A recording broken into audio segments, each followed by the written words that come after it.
নমস্কার। নিউজ 18 বাংলা ডিজিটালে আপনাদের প্রত্যেককে স্বাগত জানাই। আপনাদের সঙ্গে রয়েছে আমি তমশ্রী।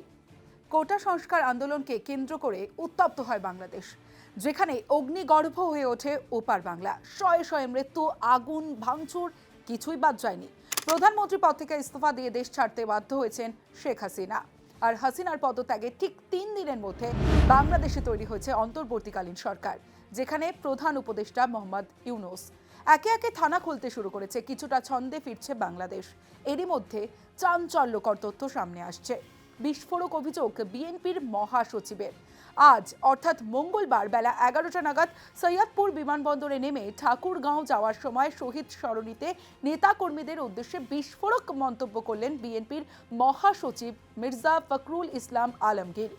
ষড়যন্ত্রকারীরা পরিকল্পিতভাবে হিন্দু সম্প্রদায়ের ওপর হামলা করছে মন্তব্য মির্জা ফখরুল ইসলাম আলমগীরের।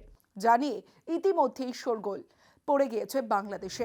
বিএনপির মহাসচিব মির্জা ফখরুল ইসলাম আলমগীর দেশবাসীকে শান্ত থাকার জন্য আহ্বান জানিয়েছেন। তিনি বলেন, হিংসা নয়, প্রতিহিংসা নয়, প্রতিশোধ নয়। তারা ভ্রাতৃত্বের ও শান্তিময় বাংলাদেশ উদযাপন করবেন। আজ এ পর্যন্তই।